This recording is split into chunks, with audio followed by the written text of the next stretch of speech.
오늘 우리가 받을 하나님의 말씀은 마태복음 5장 5절 말씀입니다.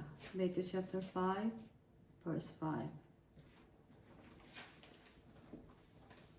온유한 자는 복이 있나니 저희가 땅을 기업으로 받을 것이며. 아멘. 말씀을 들어가기 전에 오늘도 학생들 질문을 한 가지 설명해 드리고 시작하도록 하겠습니다. 제가 미국에서 주일학교를 가르치고 있을 때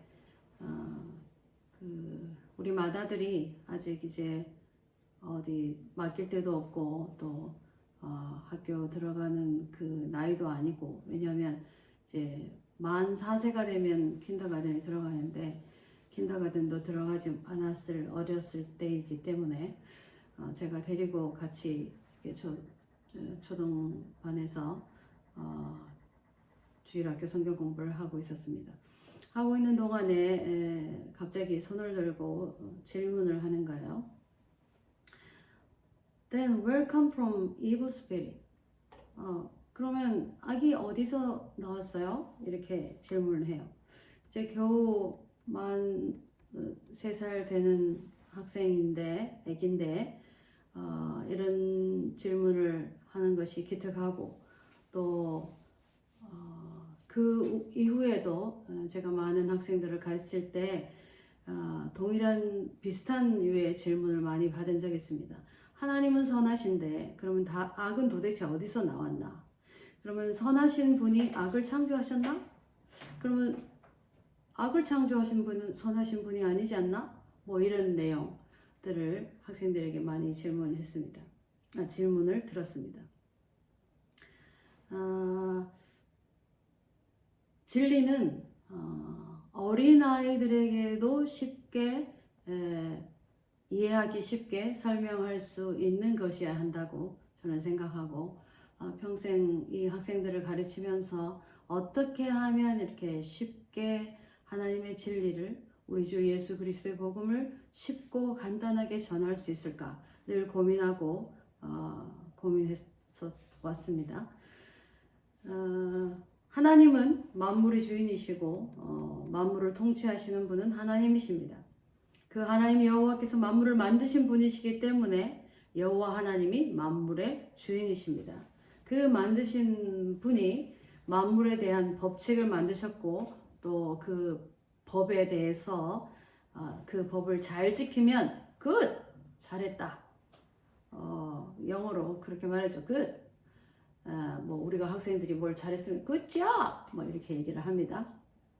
근데 이제 잘못했을 때 bad 이렇게 얘기하죠. 엄마가 아가야 이거 해라 뭐 이렇게 얘기할 때 네 엄마 하고 말 들으면 good boy 이렇게 얘기를 하는데 뭔가 좋지 않은 행동이나 그런 일을 했을 때는 bad, that's bad 이렇게 얘기를 합니다. 그래서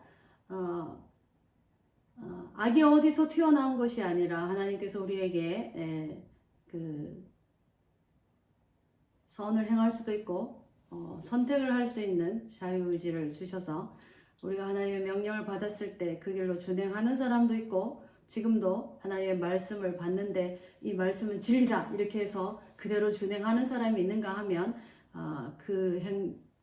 하나님의 말씀을 농담처럼 여기고 설마 이러면서 하나님의 말씀을 받지 않는 사람들이 있습니다.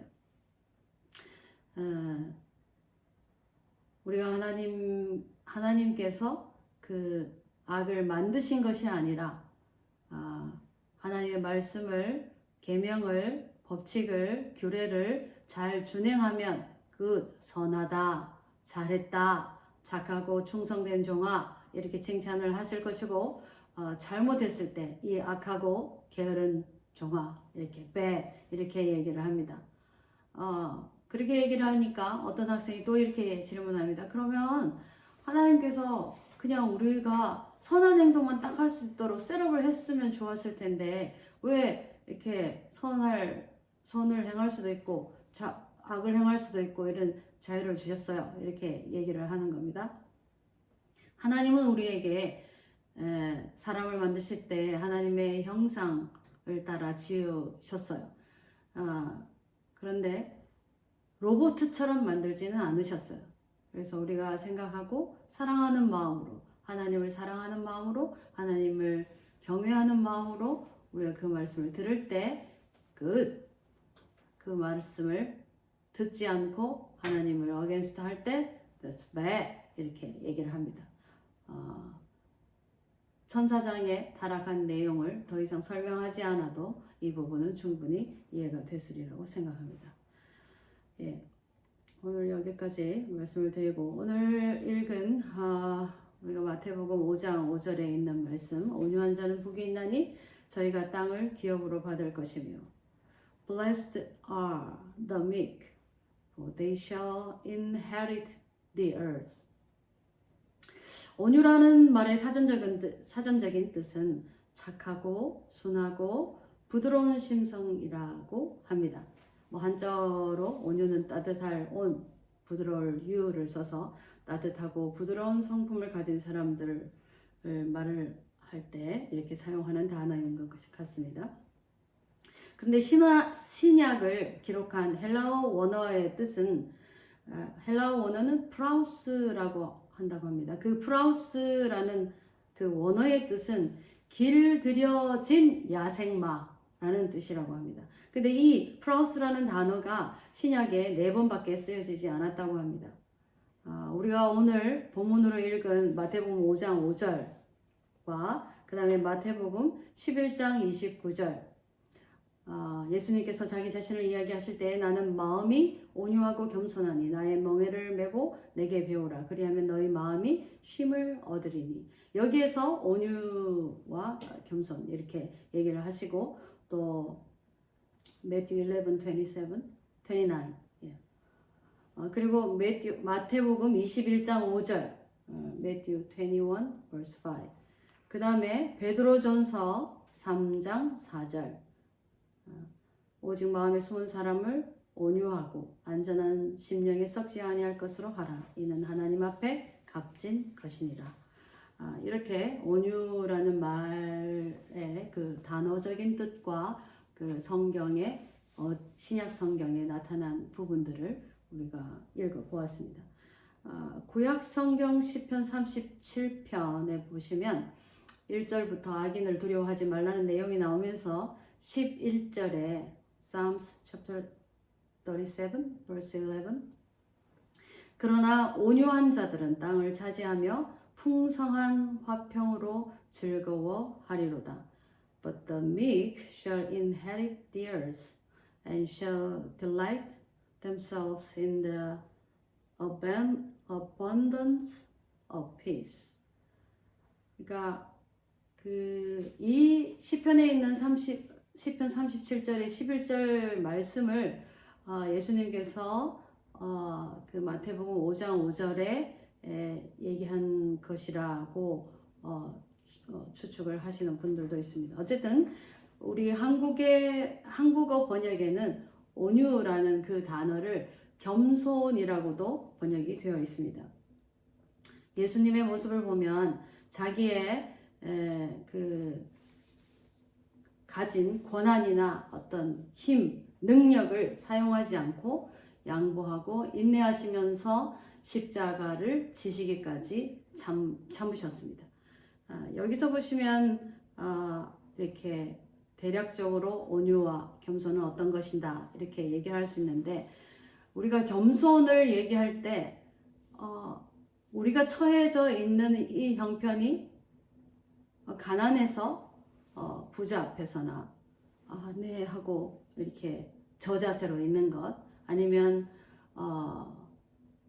그 어떤 권세를 가진 자 앞에서 내가 아무 권세도 없는 미약한 사람이기 때문에 저자세로 있는 것 이런 것들은 겸손이 아닙니다. 당연히 마땅히 해야 할 포지션입니다.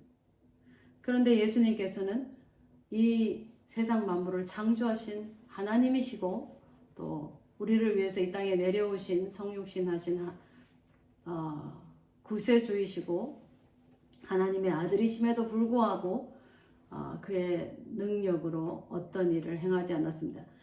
예를 들면 나사렛에서 무슨 선한 것이 나겠느냐? 뭐 이렇게 사람들이 이렇게 얘기할 때 그 말은 무슨 말이냐면 나사렛 같은 그 깡촌놈, 그 시골 촌놈한테 촌에서 무슨 선지자가 날 수 있어? 이렇게 비하하는 말이죠. 멸시하는 말이죠. 무시하는 말이죠. 그런 취급을 받고 할 때도 예수님은 화내지 않으셨어요.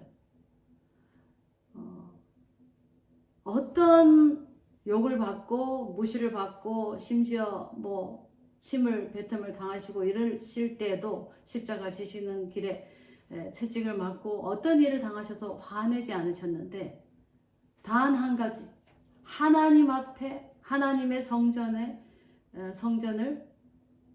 장사치들의 소굴로 만들려고 할 때 예수님께서 화를 내셨던 의분하셨던 그 일 외에는 예수님은 언제나 자기의 가진 그 권력과 힘과 능력과 그런 것들을 사용하지 않으시고 겸손하셨어요.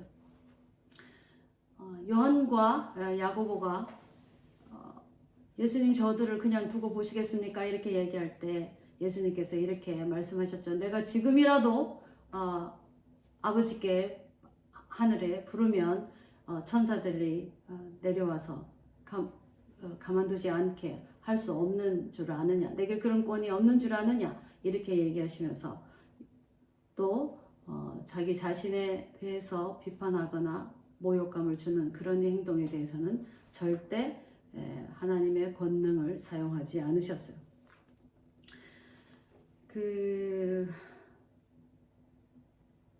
그러면 우리는 그 온유한 성품, 온유한 품성을 어떻게 가질 수 있을까요?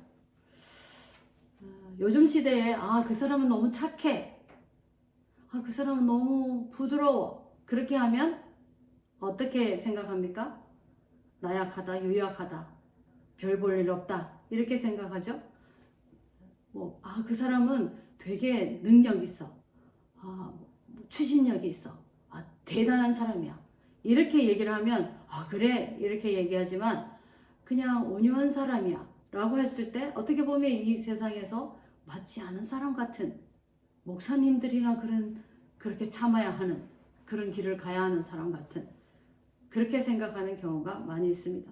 그러나 예수 그리스도를 믿는다면 우리의 성품은 온유한 성품이 되어야 하는 것입니다.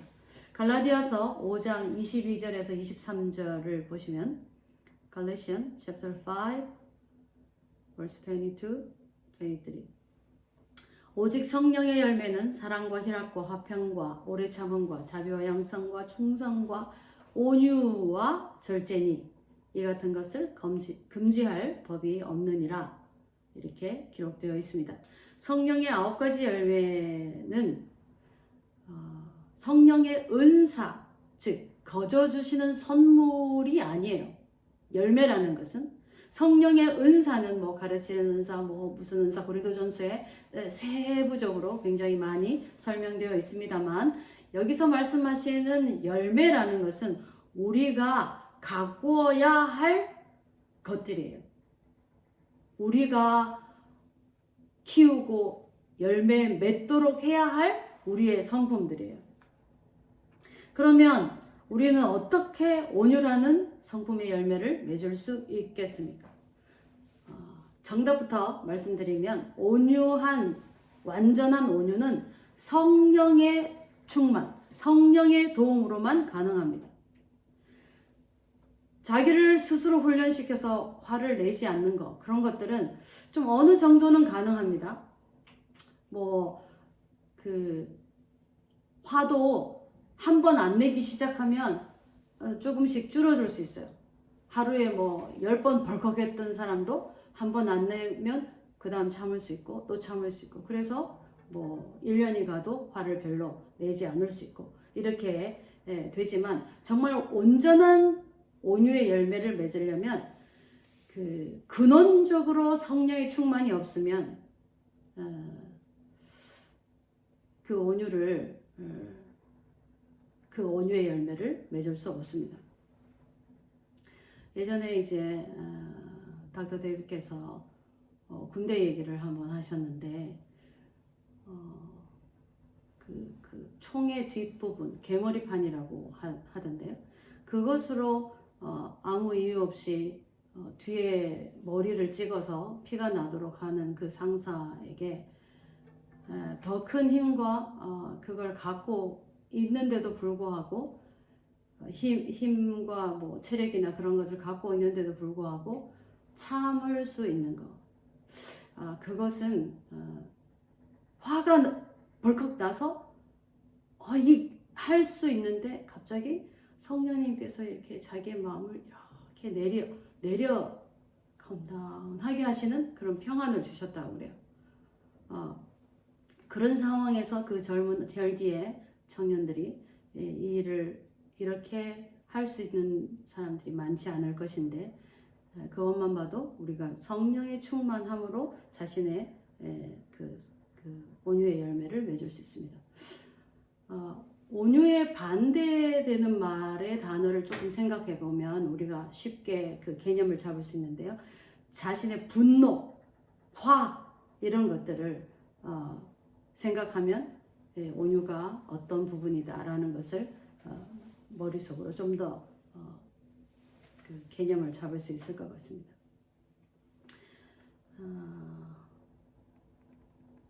그 온유한 성품은 자기 감정이나 자기 뜻대로 사는 성품이 아닙니다.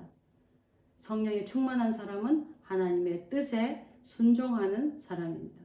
하나님에 의해서 통제받기를 바란다면 성령 충만하여야 합니다.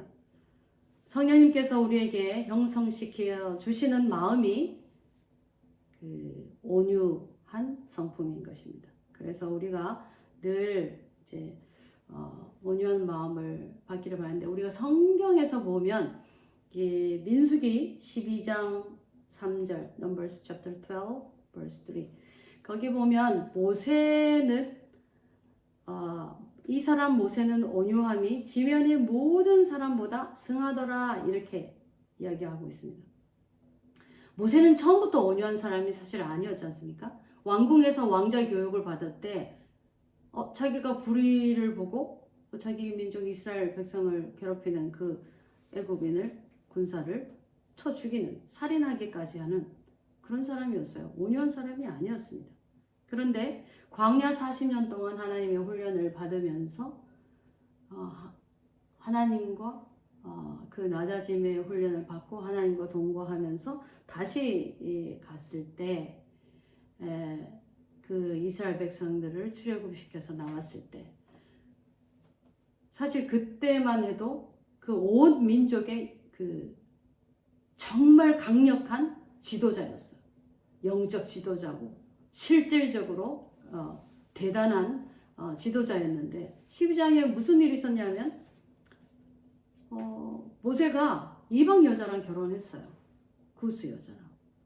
그 어떤 의미에서는 야단을 맞아야 하는 그런 거 당연한데 그러니까 이제 누나하고 형들이 그러니까 그때 당시에 모세가 80이 넘었다고 본다면 누나 형들은 거의 적어도 100살이 가까우지 않았을까 뭐 굳이 얼마 되지 않았을까 이렇게 추정을 할 수 있습니다. 근데 그런 분들이 야 너만 하나님께 그걸 받냐? 우리도 하나님께 그걸 받는데 하면서 잘못했다고 막 야단을 칠 때 모세는 한마디도 대꾸하지 않았어요. 그리고 하나님의 징계를 받아서 누나가 이렇게 그 문둥병으로 그 진 밖으로 나가서 일주일 있을 때도 하나님 용서해 주시라고 이렇게 했습니다.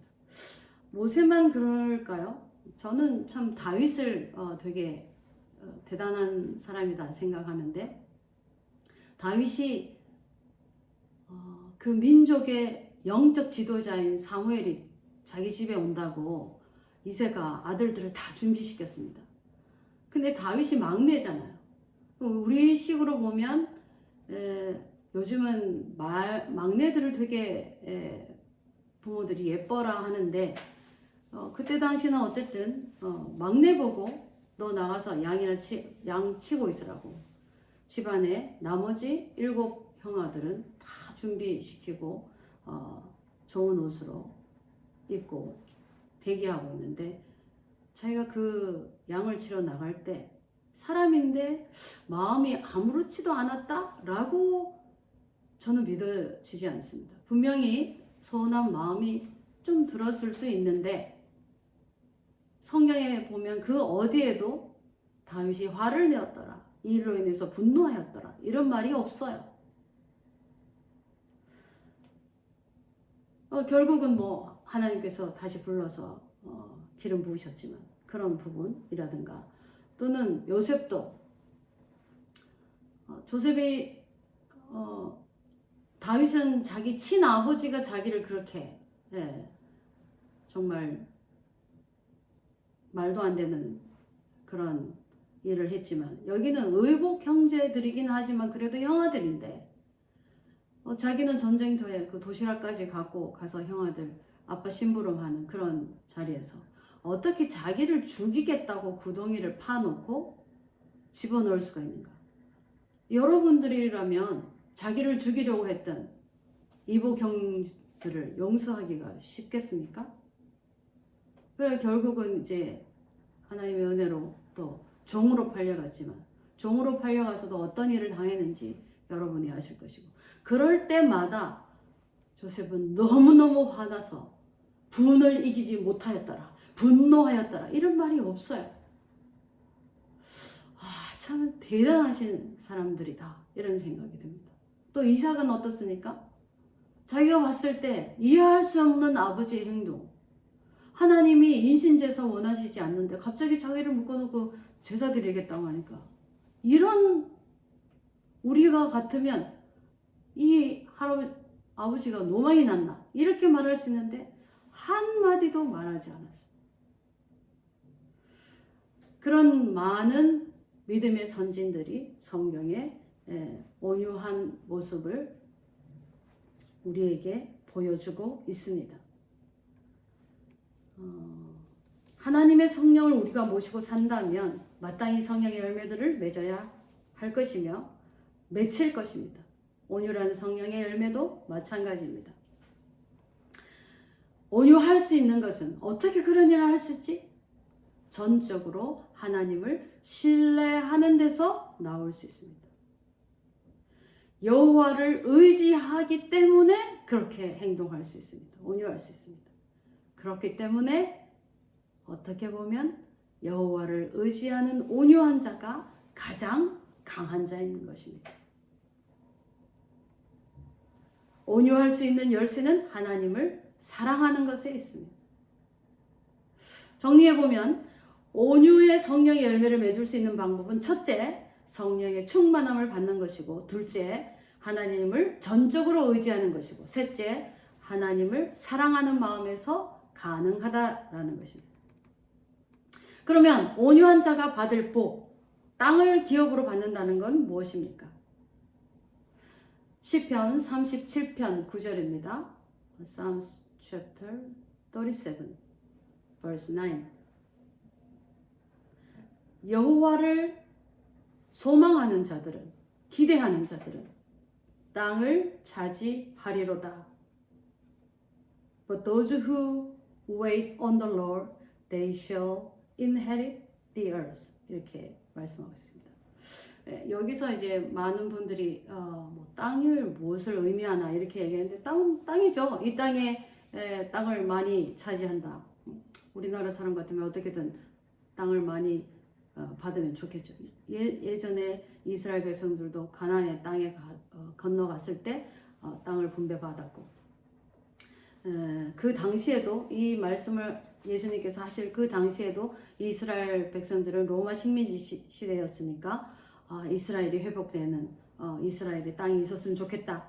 그래서 무력으로 우리도 자기들이 무력으로 우리를 제압했으니 우리도 하자 이런 부류들도 있었어요. 하나님의 말씀에 굴복하는 자가 땅을 차지한다. 맞습니다. 그리고 두 번째 땅의 의미는 그 땅에 거하는 사람들을 얻는다라는 것. 그 사람을 얻는다. 온유한 자가. 이 땅에 땅을 얻는다. 예, 예, 유업을 얻는다. 그것도 있지만 그 땅에 거하는 사람들을 얻는다. 세 번째 땅의 의미는 나의 영향력이 미치는 땅을 얻는다라는 뜻으로 해석할 수 있습니다. 그 다음에 네 번째는 새하늘과 새 땅. 요한계시록에 나오는 새하늘과 새 땅을 의미합니다. 간단하게 이렇게 땅의 의미를 해봤는데 사실 또 시제에 대해서 얘기하고 뭐 좀 더 복에 대해서 얘기하려면 시간이 길어지기 때문에 오늘은 여기까지 하고 우리가 적용해야 될 부분들은 뭐냐면 온유의 성령의 열매를 맺기 위해서 우리의 보고 듣고 말하고 생각하고 행동하는 모든 부분들이 성령의 도우심으로 인도를 받아야 성령의 열매를 받을 수 있습니다. 제가 한 가지 예화만 들고 오늘 말씀을 맺겠습니다. 신혼 초기에 제 그 닥터 데이빗과 장시간의 비행기를 탔습니다. 그때 제가 배에 이제 2년 만에 아기를 가진 우리 첫 아기가 배에 있었고 비행기 안에서 그것 때문인지 모르겠지만 굉장히 멀미를 심하게 했습니다. 제가 흰 원피스를 입고 있었고 제 핸드백은 흰 핸드백이었고 의자 시트는 또 흰 그 시트 커버가 되어 있었어요. 그래서 비행기 안에서 왔다 갔다 하다가 뭐 어쨌든 도착해서 이제 내려서 어느 목사님 부모님 세대의 어느 목사님을 뵈러 갔습니다. 너무 멀미가 심했기 때문에 그 교회에서 만나서 목사님 뵙고 사모님이 어느 한인 그 음식점에 꽁국인지 사주겠다 그래서 그리로 오라 해서 이제 저희가 거기 가서 목사님 차를 얻어 타고 거기 가서 음식을 다 한 그릇 먹고 나서 그러니까 시간이 굉장히 지체되었죠. 보니까 제 핸드백이 없는 거예요. 근데 그 핸드백에 현금이 다 들어 있었어요. 뭐 제 패스포드는 물론이고 굉장히 당황스러웠는데 목사님께서 그 아시고 다시 교회로 가서 뭐 공항에 전화하고 뭐 이런저런 얘기를 하고 있는데 저 같아도 화를 내거나 분명히 벌컥했을 거예요. 그러니까 내가 타기 전에 돈을 나눠서 너 절반 나 절반 이렇게 갖고 있자고 하지 않았니? 좀 정신을 차리지. 뭐라든지 무엇인가 한마디라도 할 수 있는데 그 넓은 미국에는 교회 파킹장이 넓지 않습니까? 특히 그 목사님 교회는 굉장히 거대한 교회라서 파킹락이 어마어마하게 넓었어요. 그 넓은 파킹락에 혼자서 햇빛 속에 걸어 다니면서 한마디도 하지 않는 거예요. 저는 사무실에 그냥 앉아있고. 근데 제가 정말 아무 말도 안 하니까 더 마음이 좌불안석이죠. 근데 이제 목사님께서 막 이렇게 저렇게 전화하다가 공항에서 오라 한다. 가자. 그래서 갔더니 그 청소하시는 분이 아니고 승무원이 그 핸드백을 발견해서 그대로 고스란히 저에게 돌려주는 거예요. 찾았다면서. 너무 감사하고 그래서 그 비행기가 델타였는데 저희 온 식구가 한 10년 동안은 20년인가 동안은 델타만 사용했습니다. 델타 비행기만 사용했어요. 집에 와서 제가 그 이후로 지금까지 그 신랑의 그 온유함 때문에 제가 항복 그리고 살았는데 하나님 앞에서 온유한 사람은 사람을 얻는다는 말이 맞는 것 같습니다.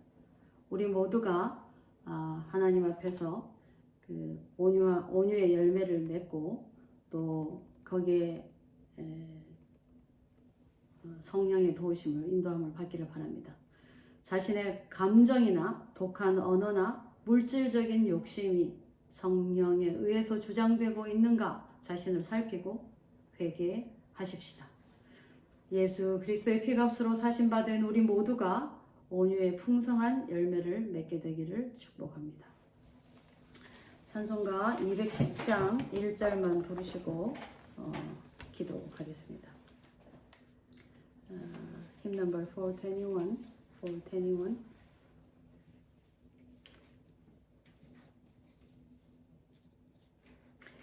내 죄 사함 받고서 예수를 안 뒤 나의 모든 것 다 변했네.